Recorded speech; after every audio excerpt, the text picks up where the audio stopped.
All right, so we're here in Jay's front yard, and you can see how the house is on this side, but the trees and the forest is on this side. So even though there's only about a 20-foot strip, it's packed to the brim full of hundreds of varieties of trees. Some are in fruiting stages, like the citrus, of course. Others are putting off thicker, stronger root systems before the spring hits coming up. And Jay himself is back here wanting to show us a couple of varieties that he's treasuring right now. So let's go check it out. Jay, your front yard is almost more dense than your backyard, and what are you growing back here? Yeah, so take a look at these, man. Loaded. Have you ever seen anything like this? This tree is 4 feet tall, Look at this. and it's got 200, 300, what is it, tangerine, mandarin? Mandarins, yes. So here, pick up a branch.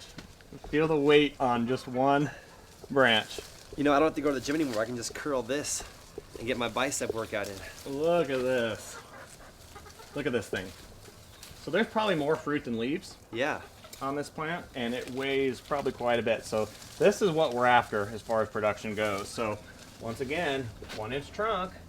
And I also found the same technique of planting that you do, even though we didn't talk about it together. Right. And I literally created this technique through the School of Hard Knocks. I didn't learn this from anybody else. Right. I started planting all my fruit trees below grade. Right. So most folks, they tell you to plant the root ball a little above grade so it can drain out and then put a Right. berm around the tree. Right. But I started thinking, it's the desert, we're so dry here. I want all that water and that moisture to stay in my root system of my tree. Right. And you were doing the exact same thing. And look at all your trees, how they're below grade. Every single one of them, and I actually get quite a bit of flack for that too, you know. So do I, but I find it's the best way to do it. It's absolutely the best way because it's putting it in a cooling pocket. So you're putting it in that 6 to 8 inches lower, where that stays quite a bit cooler and start a lot more humid. So especially for something like a citrus tree where it's going to grow that skirt down against the ground, then you're going to have that well underneath there that's nice and cool. The other thing is people aren't seeing the long term of what happens to a tree. It lifts. It actually will lift up out of the ground. Okay. As it grows. As it grows, and I've got a really good example on a mulberry that I planted back here in the corner. I planted it, there's a video of it 12 inches below ground, and now it's 12 inches above ground. So that thing has actually lifted up out of the ground, okay? Now you've got a lifted tree with roots all around the crown of it, right? So how do you water it now? Well, you don't, so that becomes an issue here. So if you'll notice, like a lot of the big pine trees, a lot of the big eucalyptus trees, eventually they just end up dying off because there's no way to water that thing now because you've locked up all its roots in concrete or whatever, and there's no spacing there to water. Yeah. Also, when a tree is that large, people still have that dripper right next to the trunk of that tree. Right. Where it's just structure roots now. So it's not even watering it. So now you got to put those way out. So by having this type of a system, especially where these water the entire ground every single day, then every single root is getting water as though it had rained. And it can go off and seek out water and nutrients as it needs to. Yes, exactly. So every part of the yard is a wonderful nutrient sink and a wonderful water sink, you know? Imagine if all your surrounding neighbors had a food forest like this, then everywhere would be nutrient dense and it would be a lot cooler. And it'd be a lot cooler in Phoenix, especially. Absolutely. And we might even adjust or affect the climate as far as like rainfall. Yeah. You know, if you have enough plants. Well, we're definitely affecting the climate with the streets, the roads, the buildings. Definitely. I mean, it's all hot a lot longer. It's drier. Yeah, and these plants that don't like that. So if you're wanting citrus, I mean, citrus is 100% water. So if you're not putting it in there, then where is it getting it from? You know? Do you mind if we eat one of your mandarins Not at all. on camera? In fact, I'd love for you to try one of these. Awesome. So let me grab one of these. Real nice orange one. Yeah, so these may be a little seedy. That's the sign of a really good gardener who's got 200 fruits on his tree, but he takes 5 minutes to pick out just the perfect one. Yeah, you got to find the perfect one. And the smell already Yeah. is wonderful. Yeah, very fragrant. And, Very, very fragrant. I mean, if you buy a bag of oranges or citrus from the store, you might find that 80% of them are just dry. Well, I've got a bag of cuties in there. I was gonna make you try one of those, which I'm not gonna make you try because you're gonna try this first, and Compared to yours. then you're not gonna want that. Uh-huh. But they're boring and they're bland. The flavor's just not there. So then you get something like this, and you're like, I mean, my cheeks are watering like right here from that. Yeah, just from from the already flavor. getting ready for it. Yeah. It's a wonderful smell. Amazing. And then that's another thing that people don't care for is the seeds, but they're not realizing that if something has seeds in it, it's been pollinated, so it's either going to be more productive or it's going to be a bigger fruit. Yeah, absolutely. I don't mind spitting out a few seeds. Me neither. You know, that's another thing. America's gotten to the point where everything, you got to peel it with one finger and then it's got to have no seeds in it. You got to pop it in your mouth. That's just showing a sign of speed and that you can't slow down enough to take the time to peel something. You know, it takes the time to spit a couple seeds out. So slow your life down if you're mad at seeds. Absolutely. You know? Let's see how your mandarins measure up here. They smell really good. Super juicy, super sweet. One more month would have... You're never satisfied, are you? No. I don't think anybody ever is.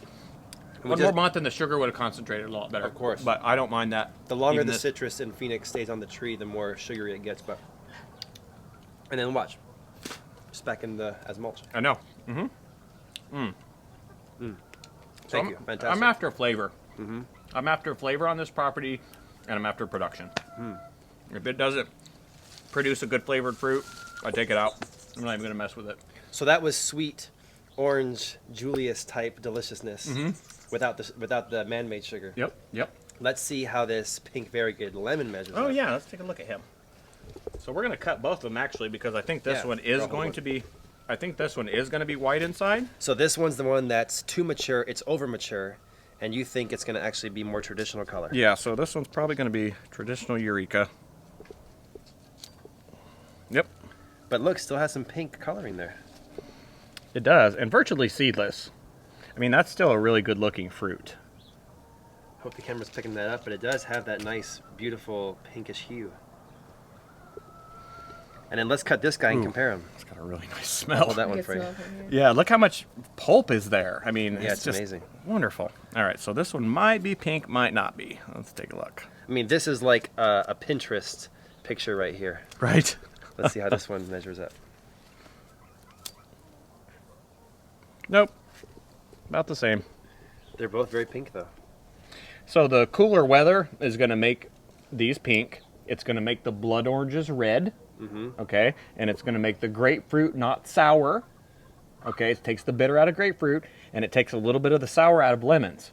So people, when they freak out here and they take off all their fruit before the freeze, are doing an injustice to themselves and the tree. Yeah.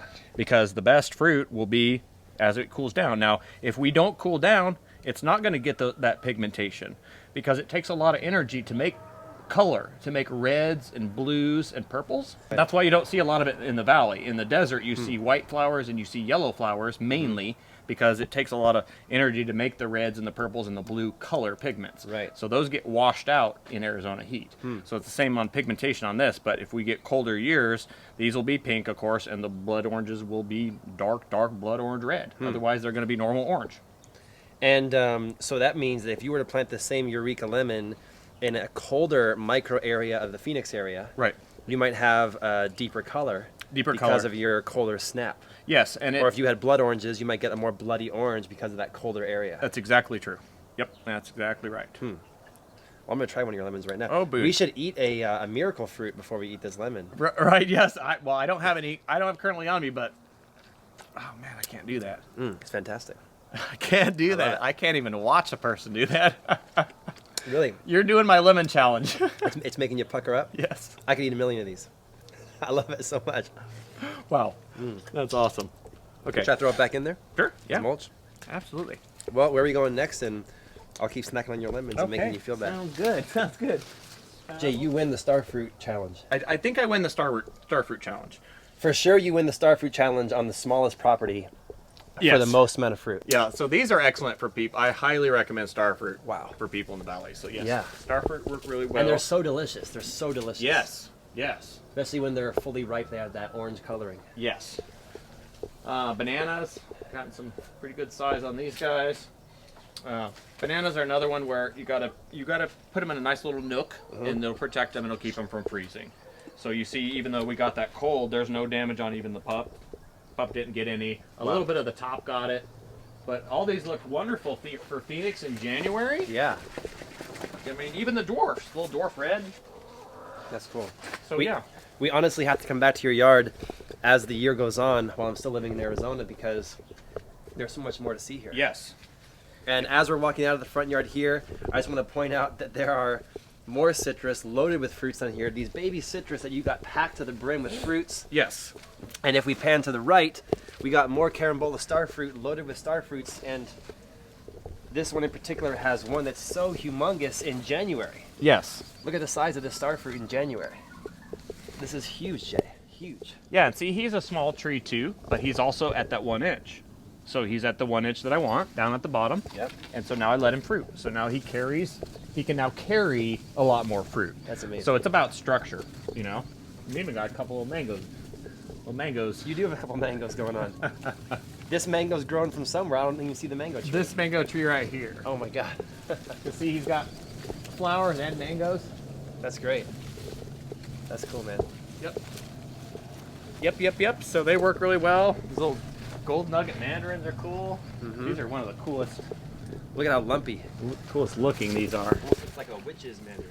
Yeah, so see, I wanted a super lumpy one. Yeah. They're super cool. Those are cool. Super cool fruit. Yeah, and those are tango mandarins. We got bananas and Japanese blueberry trees. And how well do papayas do here in the Phoenix area? Really, really well. Really in fact, few fruit on them and are fruiting at the top there. Yeah. So papayas do pretty January. good in January. I mean, I don't know if the camera can see through there, but there is about a softball-sized papaya up there. oh yeah. That's pretty huge. Yeah, I see them now. Okay, yeah. Avocados, Barbados cherries, mangoes, passion fruit, Buddha's hands.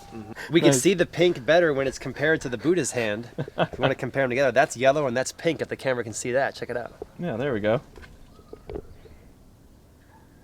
So this is a lemon, but not today. It's a pink lemon. Yep. And look at the amount of Buddha's hands you have, Jay. There's like 1, 2, 3, 4, 5, 6, 7, 8, 9. I'm losing count after 20. Yeah, we picked a whole bunch of these already too. So, yeah, you just want you want small trees. If you want small trees, you can make them highly productive. Is kind of the point there. Yeah. You know, you're not stuck with not very many fruit, or you're Sure. or you're stuck with excellent quality. I mean, that's heavy. That's some solid meat. It is. There. That's amazing. You know, that tree had to put that out on. Same with the oranges. I mean, look at these navels. Like, these are like no other oranges around. I mean, the color and the size of these things. But the color, see? Just amazing color. It is. Jay, we got to close this video out. We've been here a couple hours today. Right. But even behind us, we got more carambola star fruits. You're turning into, you're not the mango king anymore, you're the star fruit king. Well, wait till spring. I'll be the mango king again. All right. But yeah, the incredible production you can get off these little tiny trees. It's Thank you for just your insane. expertise, your time. Yep. And sharing your passion, your addiction with us today. Yes. And your Facebook group, Phoenix Fruit Growers, is really great for that addictive gardening people, because you led off that group with, you know, I'm a tree addict, and you had this big long write-up when I first saw, when I first joined. Exactly. So it's all about getting as much fruit in a yard as possible, basically. Mm-hmm. So yeah, if you get in that group, you're definitely going to get addicted to the tree growing. Mm-hmm. It's a good group to be in. And then check out my YouTube channel, which is We Can Grow It Here? Or? Yes, it will grow here. Yes, it will grow here. Yeah, check out my YouTube channel. I've got some tips and hints and different growing seasons, and you can actually see a good spring video on there. I like your style too of you narrate the videos from behind the camera. Right. You go for a journey with Jay. Yes. It's kind of nice. Yeah, I'm not on camera very often, so this is kind of I appreciate little rare opportunity. because I've met so many people in the gardening sector. I'm in the martial arts space, I'm in fitness, I'm in the gardening and the vegan movement. I'm kind of in these 4 areas. Right. And the wide range of people that I've met is from all different parts of life. Right. And so it's great to meet the eccentric people like yourself who have these great hobbies, because it's what life's all about, is people that have incredible things that turn them on. Yes. And yours is creating a food forest. Yes, we just want to prove that it can be done, and don't give up hope. Don't give up hope, because we all can do it. And again, if you want to learn from you, get a yard from you, get soil from you, I'm going to put all your info down below. Yeah, I mean, I do a lot of different things. Consults, I do yard planting. Mm-hmm. You name it, I've done it. Any kind of installation that you're wanting, food forest, full food forest, small orchard, intensive planting, large properties, just about anything we've done so far. And if folks want to get the soil from you and plant their trees right, they can do that too. Yeah, so I have all the compost available. If anybody wants to just PM me on Facebook, that's probably the best way to reach me, actually, is on Facebook. Just PM message me. Okay, cool. I'm going to keep eating these lemons. All right, man. They're so delicious. All right, Thank you so everybody. much. And I'll All see right. you back here for the update.